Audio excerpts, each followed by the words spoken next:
The true New Year's Eve. There's a town nestled in the northern woods called Hollow's End, and it has a peculiar tradition. The New Year's Eve celebration is forbidden. On December 31st, no fireworks light the sky, no laughter fills the streets, and no countdown echoes through the air. The reason, according to the whispers of the elders, is simple, yet haunting. Midnight on New Year's Eve is when they come out. Few outsiders know of the tale, and the townsfolk prefer it that way. But 4 years ago, an ambitious journalist named Clara Reynolds arrived in Hollow's End, determined to uncover the truth. Clara had heard rumors of the town's eerie superstition and wanted to debunk it. She was drawn by the idea of a hidden, collective fear so strong that it reshaped an entire town's traditions. December 31st, 2019. Clara arrived on a snowy afternoon. The town was as quiet as a cemetery, with every shop boarded up and homes darkened by thick curtains. She knocked on doors and tried to ask questions, but her inquiries were met with cold stares or the slam of a door. Finally, an elderly woman named Agnes, the owner of the town's only inn, took pity on her. "You shouldn't be here," Agnes said as she handed Clara the key to her room. Her gnarled fingers trembled as she spoke. "This town, it isn't safe tonight. Leave before sunset." "Why?" Clara pressed, pulling out her recorder. Agnes hesitated, her cloudy eyes darting to the frost-covered window. "Because midnight isn't the start of a new year here. It's the moment when the veil is weakest. The echoes come through." Clara furrowed her brow. "Echoes?" Agnes nodded gravely. "They're shadows of the past, people who died in despair, violence, or regret. When the clock strikes 12, they walk these streets, searching for someone to take their place." Clara couldn't help but scoff, though she masked it with a polite smile. She thanked Agnes for the warning and went upstairs to unpack her gear. She planned to document the entire evening, convinced it was nothing more than folklore. 10 p.m. The empty town. By 10 p.m., the streets were utterly deserted. Clara wandered through the snow-covered lanes with her camera, noting how even the houses seemed to shrink into themselves, their windows glowing faintly with candlelight. She reached the town square, where a rusted clock tower loomed above her. The hands were stuck at 11:59, a permanent reminder of the town's unease. Beneath the clock tower stood a strange monument, a stone circle with engravings too faded to read. Clara knelt to examine it, running her gloved fingers over the markings. "It's a seal," came a voice from behind her. Startled, Clara turned to see a man in his 40s, bundled in a thick coat. His face was pale, his expression grim. "Sorry," he said, extending a hand. "I'm Michael. I run the general store." Clara shook his hand. "A seal for what?" Michael glanced at the clock tower. "To keep them out." "You mean the echoes?" Clara asked, her tone skeptical. Michael's eyes darkened. "I don't care if you believe me. Just don't break the circle." Before Clara could ask more, Michael hurried off, muttering something about getting home before the first chime. 11:45 p.m. The whispers begin. Clara returned to the inn to warm up, but the air inside felt heavier, colder than the snowy streets. As she reviewed her footage, she noticed something odd. Faint shapes moving in the background of her videos, barely visible through the falling snow. A sudden knock at the door startled her. It was Agnes, her face ashen. "Get out of here," Agnes whispered. "Take my car and drive. Don't stop until you see the city lights." "Why?" Clara demanded. Agnes leaned closer, her breath shaky.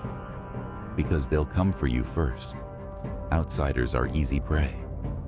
Clara laughed nervously. "Agnes, I think you're letting the stories get to you." Before Agnes could respond, the inn's grandfather clock began to chime. 12 o'clock, midnight, the first echo. The chime struck 12, and an unnatural stillness fell over the town. No wind, no creaking wood, not even the sound of Clara's breath. She looked out the window and froze. Figures were emerging from the woods. At first they appeared human, but as they stepped into the moonlight, Clara saw their distorted features. Some were missing eyes or had gaping wounds that didn't bleed. Others looked half-formed, their faces frozen in silent screams. Clara's hand flew to her camera. She zoomed in on the figures as they shuffled toward the town square, their hollow eyes fixed on the clock tower. Suddenly, one of them stopped. It turned its head slowly, unnaturally, until it was staring directly at Clara's window. It smiled. The chase. Panicking, Clara grabbed her coat and ran downstairs. She burst into the street, hoping to find help, but the town was empty. The figures, dozens of them now, were spreading through the streets, their twisted forms gliding more than walking. Clara ducked into an alley, her breath clouding the air. She peeked around the corner and saw one of the echoes standing beneath a street lamp. It was a woman with dark matted hair and a broken neck, her head lolling at an impossible angle. "Clara," the echo hissed. Clara's blood ran cold. She hadn't told anyone her name. She bolted, her boots slipping on the icy ground. The echoes moved faster now, their skeletal hands reaching out as they closed in. Clara tripped and fell, her camera skidding across the ground. She scrambled to her feet, but an icy hand grabbed her ankle. "No!" Clara screamed, kicking free. She ran toward the clock tower, the only place that seemed even remotely safe. The true midnight. Inside the clock tower, Clara slammed the heavy door shut and bolted it. The echoes clawed at the wood, their wails echoing through the night. Desperate, she looked around and saw the stone circle glowing faintly beneath the clock mechanism.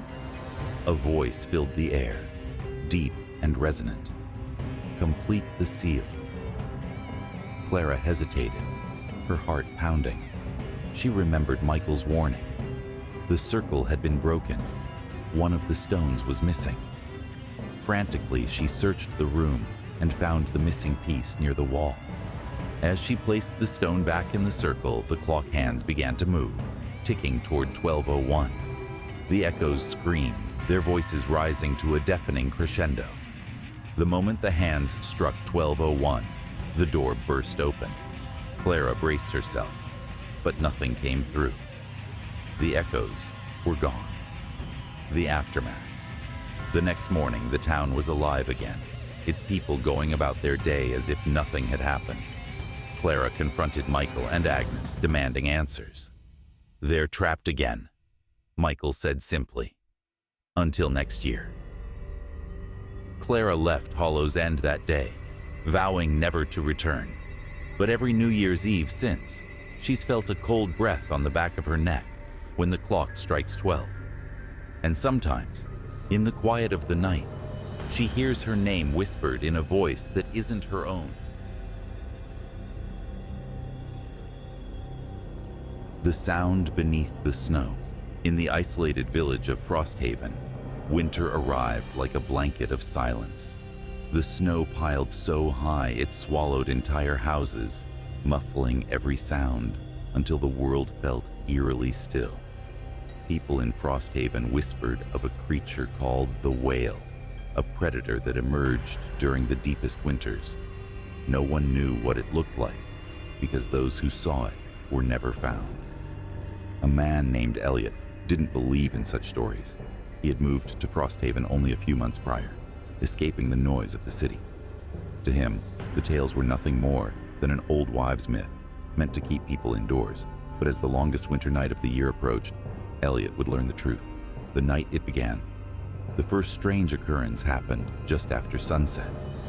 Elliot was shoveling snow from his driveway when he heard it, a faint, high-pitched wail drifting on the icy wind. It wasn't like any sound he'd heard before. It seemed to come from every direction at once. a hollow cry that made the hairs on his neck stand on end. He stopped shoveling and listened, but the sound faded as quickly as it had come. "Whined through the trees," he muttered, shaking his head. But Frosthaven had no trees. The first warning Elliot's neighbor, Greta, was an elderly woman with an uncanny ability to sense trouble. She had warned him before about staying out too late, but Elliot had laughed it off. That evening, she knocked on his door, her face pale and drawn. "You heard it, didn't you?" she asked, her voice trembling. "Heard what?" Elliot replied, feigning ignorance. "The whale," she whispered, glancing nervously over her shoulder. "You have to stay inside tonight. Lock your doors and windows. Cover your mirrors. Whatever you do, don't go outside." Elliot chuckled. "Greta, I appreciate your concern, but I think I'll be fine." Her hand shot out and gripped his arm. For someone so frail, her strength was startling. "It's not a story," she hissed. "The whale hunts. It sees through the snow and hears every sound. The more you listen, the closer it gets." Before Elliot could respond, Greta left, muttering prayers under her breath. The sound grows louder. At midnight, Elliot sat by the fire, sipping whiskey and scrolling through his phone. The snowstorm outside had worsened, the wind howling like a chorus of lost souls. He was about to head to bed when he heard it again. The wail, louder this time. It rose and fell like a song, its haunting melody threading through the wind. He froze, listening intently. This time, it didn't fade. It grew louder, closer. Elliot stood and walked to the window, pulling aside the heavy curtain. Outside, the snow swirled violently, but in the distance he saw something moving. A dark figure, barely visible against the white landscape, was standing perfectly still. The tracks in the snow morning came, but the wail echoed in his ears long after it stopped. Elliot barely slept, haunted by the image of the figure outside his home. When daylight broke, he ventured outside, determined to prove to himself it had been a trick of his imagination. But in the fresh snow, he saw them. Footprints impossibly large and spaced far apart. They led from the forest's edge to the very spot he'd seen the figure. What was worse, they didn't stop there. The tracks continued toward his house, circling it before disappearing beneath his window. The uninvited guest. That evening, Elliot bolted every door and window. Greta's warnings rang in his mind, and for the first time, he felt genuine fear. He covered the mirrors just as she had told him, and sat in the living room with a fire roaring in the hearth. The wail returned at 10 p.m. It was so loud it seemed to come from inside his home. Heart pounding, Elliot grabbed a flashlight and crept toward the noise. He stopped in front of the covered mirror in the hallway. The sound was coming from behind it. His hands trembled as he reached for the cloth. He knew he shouldn't, but curiosity burned inside him. He pulled it away. In the mirror, his reflection stared back, but it wasn't right. His eyes were too wide, his smile too sharp, and behind his reflection stood a shadowy figure, its long clawed fingers resting on his shoulder. The wail comes inside. Elliot stumbled backward, his flashlight dropping to the floor. When he looked again, the mirror was empty. No reflection, no figure, just the bare hallway. The wail pierced the air again, this time deafeningly close. It came from the living room. Elliot turned and saw the fire in the hearth flicker and die, plunging the room into darkness. He could feel the cold seeping in, an unnatural chill that froze the air in his lungs. "Who's there?" he whispered, his voice barely audible. The wail answered. The final warning. Elliot never saw the creature clearly, but he felt its presence. He ran to the door, throwing it open and plunging into the snowstorm. The cold was brutal. cutting through his clothes like knives, but he didn't stop. Behind him, the wail rose again, closer, angrier. As he reached Greta's house, he saw her standing on the porch, a lantern in her hand. She beckoned him inside, slamming the door shut as soon as he crossed the threshold. "You saw it, didn't you?" she asked, her voice trembling. Elliot nodded, his teeth chattering. "What is it?" Greta's eyes were filled with sorrow. "The whale doesn't just hunt the living. It wants to replace them. It feeds on sound, on movement, on fear. If you hear it again, it means it's already chosen you." The snow's silence. Elliot left Frosthaven the next day, never looking back. He moved to a bustling city where the noise never stopped, where silence was impossible.